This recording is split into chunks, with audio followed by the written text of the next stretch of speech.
Would you stay silent? Or let revenge speak for you? Welcome to the stories on Shattered Vengeance. Step into a world where love turns dangerous, revenge feels inevitable, and every story drags you deeper into the shadows of desire, betrayal, and the human heart.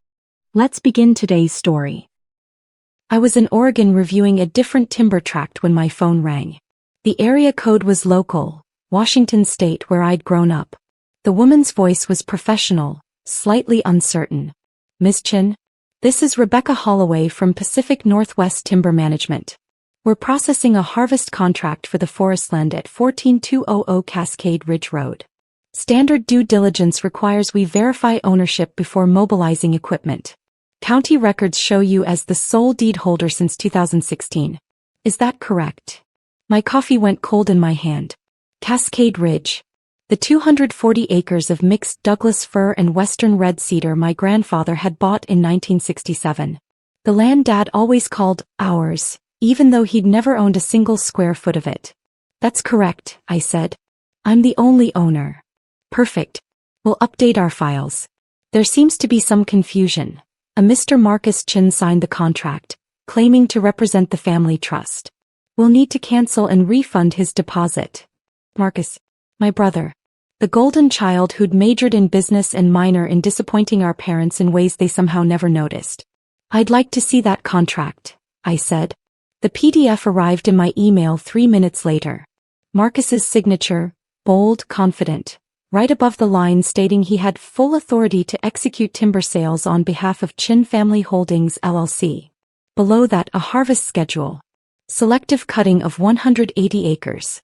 Clear cutting of the remaining 60 acres where the oldest growth stood, trees my grandfather had refused to touch. Total payment, $847,000.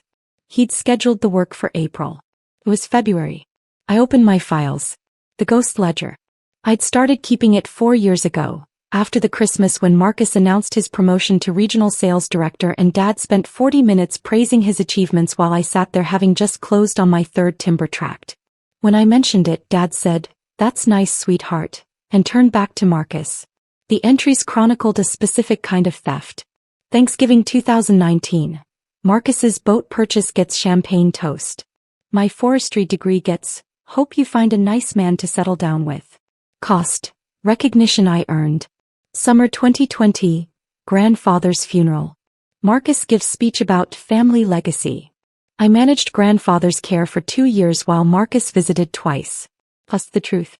March 2022. I present forest management plan to preserve old growth. Dad, leave business to your brother. Cost being heard. December 2023. Marcus uses my property as collateral reference for his failed restaurant. Doesn't ask permission. Cost, boundaries that should exist. The ledger ran 37 entries. Each one a small erasure. Each one training me to expect nothing. But the Forestland, that was different. Grandfather left it to me specifically. The will was ironclad. To my granddaughter Sarah, who sees what I saw, that some things shouldn't be rushed, harvested, or sold. She understands patience. I understood something else too. Marcus had forged documents claiming family trust ownership. That wasn't civil trickery. That was fraud. I called my attorney. The procedural machinery ground forward with inevitable precision. Each step felt less like revenge and more like watching natural consequences unfold. A forest fire clearing deadwood so new growth could begin. Step 1. Document collection, week 1. I organized everything. Grandfather's will, probated in 2016, leaving me sole ownership. County deed records showing continuous ownership in my name for 8 years. The forged contract Marcus signed. Corporate records showing Chin Family Holdings, LLC didn't exist. Marcus had invented it. Tax returns proving I'd paid property taxes annually while Marcus contributed nothing. Step 2. Legal consultation, week 1. My attorney, Patricia Wu, specialized in timber fraud. She'd seen versions of this before. Family members selling trees they didn't own, usually discovered when logging companies performed standard title verification. "The statute is clear," Patricia explained. "Fraudulent timber contracts carry criminal penalties." He signed a legal document claiming authority he didn't possess. The logging company lost time and money on due diligence. You have standing for civil damages. The county prosecutor will be interested in the criminal aspect. We filed simultaneously, civil suit for damages and a criminal complaint with the county prosecutor. Step 3. Investigation weeks 2 to 4. The prosecutor's office moved faster than I expected. They subpoenaed Marcus's bank records. Found the $84,700 deposit, 10% down payment from Pacific Northwest Timber. Found where he'd already spent $31,000. New truck, vacation to Hawaii, down payment on a boat slip. They interviewed the logging company. Rebecca Holloway provided documentation. Her initial outreach to Marcus, his confident assurance that he managed the family Forestlands, his impatience when she mentioned needing ownership verification. He told me county records were outdated, Rebecca testified in her deposition.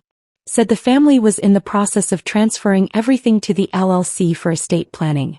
He seemed so certain. I trusted him. Step 4. Marcus's defense week 5. Marcus hired an attorney who tried 3 approaches. First, family understanding, she knew we'd eventually sell timber together. Patricia demolished this with my emails to Marcus from 2019 explicitly stating the land was mine alone and not for sale. Second, honest mistake about ownership structure. The prosecutor showed Marcus had Googled how to form Timber LLC 2 weeks before signing the contract. Premeditation, not confusion. Third, the family money that bought the land originally. Patricia presented grandfather's will again. I leave this land solely to Sarah as her brothers have shown no interest in preservation or stewardship. Step 5. Document analysis week 6. A forensic accountant traced the money. Marcus had created a shell LLC by filing basic paperwork online. 220 minutes of work. Then he'd represented himself as its managing member to the logging company. The company's own records showed Marcus had provided proof of ownership. A doctored deed he'd created by scanning the original from county records and adding Chin Family Holdings LLC in Photoshop. The metadata from the PDF he'd emailed them showed creation date, January 14, 3 weeks before contract signing. The original deed's last modification, 2016 when I'd taken ownership. Step 6. Criminal charges week 8. The prosecutor filed formal charges. Forgery in the first degree, theft by deception, filing a false instrument. Each a Class C felony in Washington state. Marcus's attorney tried to negotiate. The prosecutor's response was mathematical. Your client attempted to steal $847,000 worth of timber from his sister using forged documents. We don't negotiate away felonies of this magnitude. Step 7. Civil judgment week 12. The civil case moved faster. Marcus couldn't defend against basic facts. He didn't own the land, he'd forged documents, he'd deposited money for resources he had no right to sell. Judge Morrison's ruling was precise. Mr. Chin engaged in deliberate fraud, creating false documentation to sell timber rights he didn't possess. This represents not merely a family dispute but criminal conduct.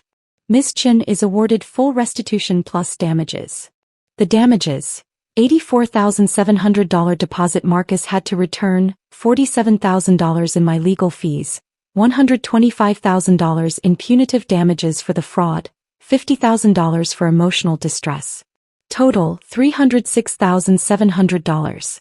Marcus had $23,000 in accessible assets. Step 8. Enforcement. The court placed liens on everything Marcus owned. His house, his truck, his investment accounts. Wage garnishment took 25% of his paycheck. His regional director position, the one Dad had praised so effusively, required bonding. The felony charges made him unbondable. He was terminated 3 days after indictment. Step 9. Criminal resolution.